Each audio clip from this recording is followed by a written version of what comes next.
Operation सिंदूर के बाद थर्राए बौखलाए पाकिस्तान ने कई बार नापाक कोशिश की, लेकिन हर बार मुंहतोड़ जवाब मिला। भारत के बाहुबलियों के सामने पाकिस्तान धुआं धुआं हो गया। बॉर्डर से भारतीय जवानों के बीच से संवाददाता अजय जांड्याल की यह खास रिपोर्ट। इंडिया न्यूज की टीम इस वक्त लाइन ऑफ कंट्रोल के उस इलाके पे पहुंची है जहां भारतीय सेना ने अपना शौर्य दिखाते हुए पाकिस्तान की कई चौकियों को धराशायी किया था, धूमिल किया था। आपको बता दूं, ये सामने का जो इलाका देख रहे हैं, यहीं से लाइन ऑफ कंट्रोल का इलाका शुरू होता है और अखनूर से आगे सुंदरबनी, राजौरी, नौशहरा, ये तमाम इलाके यहीं से शुरू होते हैं। और 10 तारीख की सुबह पाकिस्तान की जब नहीं चली तो पाकिस्तान ने भारतीय सेना की जवाबी कार्रवाई के बाद यहां के सिविलियन इलाके को निशाना बनाना शुरू किया। मैं कैमरामैन से कहूंगा, आपको सामने वो टावर जो देख रहे हैं, ये मंड्याला पाकिस्तान की चौकी है और ये उन चौकियों में जो है वो शामिल है जिनको भारतीय सेना ने अपना शौर्य दिखाते हुए धराशायी किया था, उनको तबाह किया था। इसी तरह की लगभग 20 से 25 चौकियां जो हैं उनको तबाह करते हुए पाकिस्तानी सैनिकों को या तो मार दिया या फिर भागने पर मजबूर कर दिया। एक आपको तस्वीर हम दिखाने की कोशिश करते हैं, जिस तस्वीर में आपको ये देखने में ज़्यादा आसानी होगी कि आखिरकार किस तरह का एक्शन जो है यहाँ पे हुआ था इसी अखनूर सेक्टर में। और ये देखिए ऑपरेशन सिंदूर के वो क्लिप जो इसी क्षेत्र में जो है वो आपको देखने को मिलेंगे। ये तस्वीर देखिए, ये भारतीय सेना के जवान हैं जो उस वक्त इस इलाके में तैनात थे और तमाम मोटर पोजीशन, आर्टिलरी पोजीशन, उससे धड़ाधड़ फायरिंग की गई। और फायरिंग इस कदर की ये देखिए ATGM का फायर है, 2 फायर किए गए और सामने मंड्याला चौकी जो है वो देखिए पूरे तरीके से तबाह कर दी गई। और ये सब जो हैं वो चीज़ें हुई बड़े ही बेहतरीन तरीके से। एक तो पाकिस्तान के जो इरादे थे यहाँ पर डिफेंस इंस्टॉलेशन और सिविलियन को निशाना बनाने के, उन्हें तबाह किया गया। और उसके बाद भारतीय सेना ने पाकिस्तान की उन चौकियों को तबाह किया जहां से फायरिंग करके इन लोगों को निशाना बनाया जा रहा था। मेरे साथ सेना के एक ऑफिसर हैं जो इस पूरे इलाके में उस वक्त तैनात थे और उन्होंने खुद इस चीज़ को सुनिश्चित किया कि पाकिस्तान के इरादों को नाकाम किया जा सके। कितना उस वक्त किस तरह की सिचुएशन थी, किस तरह से जवाबी कार्रवाई को सुनिश्चित किया गया? जी, जैसे आपने बताया कि 10 की सुबह को जब वो हिली एरिया में, हमारे यहाँ से नॉर्थ हिली एरिया सेक्टर में जब वो कुछ डिविडेंड्स गेन नहीं कर पाए, तब उन्होंने यहाँ पर अपना फायर खोला। ये हमारे प्लेन सेक्टर में सुबह तकरीबन 5:30 बजे उनकी मोटर ने ट्राई किया हमारे फॉरवर्ड पोस्टों के ऊपर फायर करने के लिए और उनकी आर्टिलरी हमारे सिविलियन इलाके पर फायर कर रही थी। इसका जवाब हमने उनको मुंह तोड़ दिया। बारिश पड़ रही थी, पर सिर्फ पानी की नहीं, बौछार थी हमारे ATGM की, हमारे वेपन्स की, हमारे आर्टिलरी की। कितनी चौकियां होंगी जो सरहद पार LOC के पार रादर जो है तबाह की गई, जो यहाँ पर सिविलियंस को टारगेट कर रही? उनका बहुत ही अनकोऑर्डिनेटेड एक उनका फायर था। उनका काफ़ी जो फायर था वो दाएं बाएं गिर रहा था। वो ऐसे था जैसे वो बहुत ही हफड़ा तफड़ी में कर रहे हैं और डर के फायर कर रहे हैं। उसके बाद उनके जितने भी राउंड गिरे, काफ़ी राउंड उनके फटे ही नहीं। तो उसके बाद इनकी कुछ पोस्टें थी जिनके ऊपर हमने अपने पीछे, आप देख सकते हैं वो माउंटेन है, जहाँ से हमने एक पूरा अच्छे से विजन लिया इनकी पोस्टों के ऊपर। एक्यूरेट हमने फायर बुलाया गया हमारे मोटर से, हमारे आर्टिलरी से, और पिन पॉइंट उनके पोस्टों से जहाँ से वो फायर कर रहे थे उनके ऊपर हमने जवाबी कार्रवाई की। सेना, भारतीय सेना अपने शौर्य के लिए जानी जाती है। सिर्फ सेना ने सेना की कार्रवाई को जवाब दिया, सिविलियंस को टारगेट नहीं किया गया, ये सही? ये बिल्कुल ये सही है। हम एक बहुत ही डिसिप्लिन्ड और एक बहुत ही मॉरल एंड एथिक्स वाली हम एक वर्कफोर्स हैं। And I think it goes without saying कि ये जो जिस हिसाब से पाकिस्तान सिविलियंस को अपना नापाक फायर करता है, वैसा फायर उनके पिन पॉइंट एक्यूरेसी उनकी सिर्फ पोस्टों के ऊपर दिया गया। और तब तक फायर नहीं खोला गया जब तक उनका पहला गोला हमारे इस एरिया पे आके नहीं गिरा। शुक्रिया हमसे बात करने के लिए। तो ये जो इलाका है, ये आपको बता दूं कि सबसे ज़्यादा फायरिंग में रहा, खासतौर पे 10 तारीख की सुबह और शाम, जब पाकिस्तान की तरफ से यहाँ सिविलियन इलाकों को टारगेट किया गया, मगर भारतीय सेना ने इस चीज़ को सुनिश्चित किया कि पाकिस्तान के नापाक इरादे जो हैं उन्हें नाकाम किया जा सके। भारतीय सेना जब पाकिस्तान को करारा जवाब दे रही थी तो उस समय सबसे बड़ा चैलेंज ये था कि लाइन ऑफ कंट्रोल के ऐसे इलाके जहां से घुसपैठ हो सकती है या फिर पाकिस्तानी आर्मी अंदर घुसने की कोशिश कर सकती है, उनको कैसे देखा जा सके। और उसी से निपटने के लिए ये तमाम बड़े सर्वेलेंस सेंटर जो हैं वो बनाए गए थे। आप देखेंगे ये एक कंट्रोल रूम है जिसमें ये बहुत बड़ा एरिया, कई किलोमीटर में फैला हुआ LOC का एरिया जो है, इसको यहाँ पे मॉनिटर किया जा रहा था। ये देखिए, मैं एक तस्वीर आपको और बताता हूँ। ये तस्वीरें आपको शायद समझ नहीं आएंगी, मगर आर्मी या डिफेंस से जुड़े लोग जो हैं वो उसे समझ सकते हैं, क्योंकि यही जो आप इलाका देख रहे हैं, ये जो लाइन देख रहे हैं, ये दरअसल LOC है और इसके दूसरी तरफ पाकिस्तान का इलाका है।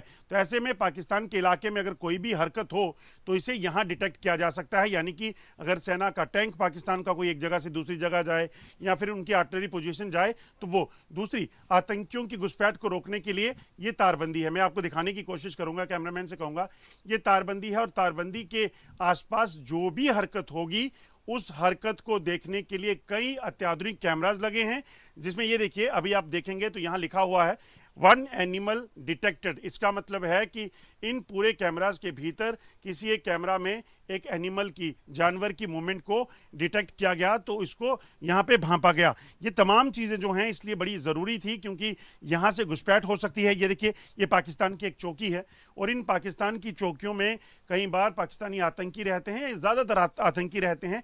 ऐसे में इन चौकियों को पर नज़र रखना बेहद ज़रूरी है, क्योंकि फायरिंग की आड़ में पाकिस्तान आतंकियों की घुसपैठ करवा सकता था। इस चीज़ की आशंका जो है वो बनी हुई थी। मेरे साथ सेना के एक अफसर यहाँ पे हैं जो इस कंट्रोल रूम का पूरा जो है वो मॉनिटर करते हैं। सर, ये बताइए कि कितना ज़रूरी ये पार्ट है सर्विलेंस का, और ख़ासतौर पे उस वक्त जब फायरिंग हो रही थी क्या क्या चुनौतियाँ थी? सर्विलेंस सेंटर की सबसे बड़ी चुनौती है कि इसमें 24 घंटे आपको यहाँ पे मैन करना पड़ता है। आपकी एक भी नज़र हटी तो ऐसा हो सकता कि कोई इन्फिल्ट्रेट कर जाए। जब हैवी शेलिंग हो रही थी, जब दोनों तरफ से गोलीबारी हो रही थी, उस टाइम बहुत से ऐसे टेररिस्ट थे जो कोशिश कर रहे थे कि वो उस गोलीबारी के आड़ में क्रॉस कर जाए LC को। तो हम लोग ने पूरा अपना जितने भी सर्विलेंस इक्विपमेंट्स थे उनको एक्टिव कर रखा था। जैसे कि आप देख सकते हैं यहाँ पे पाकिस्तान की पोस्ट है, तो अगर वहाँ से कोई भी हरकत होती, कोई भी मूवमेंट होती, ये उनका नेशनल फ्लैग लगा हुआ है, हम लोग को उनके सारी पोस्ट की सारी गतिविधि हम लोग उनको कैप्चर कर रहे थे। आप देख सकते हैं कि ये सिस्टम है, ये हम लोग का जितने भी रेडियो सेट्स हैं हमारे, उनकी लाइव लोकेशन, सारे रेडियो सेट्स की लाइव लोकेशन ये सिस्टम हम लोग को बताता है। तो अगर हमारा कोई भी बंदा LC क्रॉस करेगा या कहीं भी जाएगा तो उसकी जानकारी हमको तुरंत मिल जाएगी। इसी के जरिए हम सरहद पार जो मूवमेंट हो रही है उस पर भी नजर रख सकते हैं। हाँ, उसके ऊपर भी नज़र रख सकते हैं, इसके ऊपर।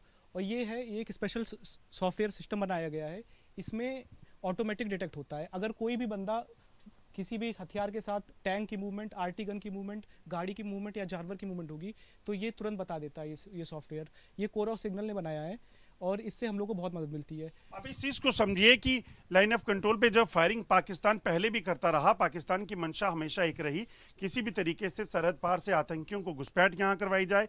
और जब यहाँ इस बार भी फायरिंग हुई तो कई बार आतंकियों ने घुसपैठ के प्रयास किए, जिन्हें वहीं पर मारकर गिरा दिया गया।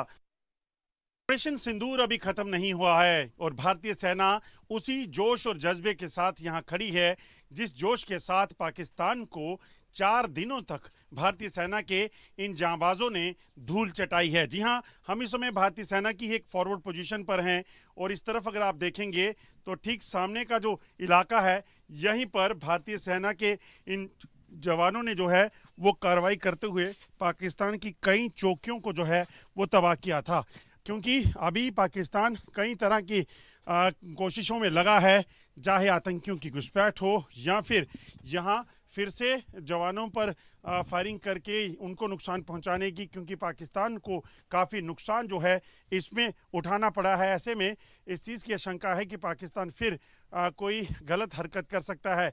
ऐसे में सेना के जवान लगातार इस पूरे इलाके में जो हैं वो डटे हुए हैं और इस पोजीशन पर इस चीज़ को सुनिश्चित कर रहे हैं कि किसी भी तरीके से कोई हरकत अगर सरहद पार से हो तो उसे निपटा जा सके। ये वेपन जो है, आपको बता दूं कि ये वेपन अत्याधुनिक है और लगभग 2 किलोमीटर की दूर पाकिस्तान के जो चौकियां हैं उनको भी मार गिराने में कारगर है। ऐसे में यहाँ पर सेना के जवान जो है इस चीज़ को इस वक्त सुनिश्चित कर रहे हैं कि सरहद पार पाकिस्तान अगर कोई भी हरकत करे तो उसे उसी तरीके से जवाब दिया जा सके, नष्ट किया जा सके। ये सारा का सारा इलाका जो है वो लाइन ऑफ कंट्रोल के अखनूर सेक्टर का है और ये वही इलाका है जहां पाकिस्तान की तरफ से कई सिविलियन इलाकों को टारगेट किया गया था, जिसके जवाब में भारतीय सेना ने पाकिस्तान की कई चौकियां, कई आर्टिलरी पोजीशंस को तबाह किया।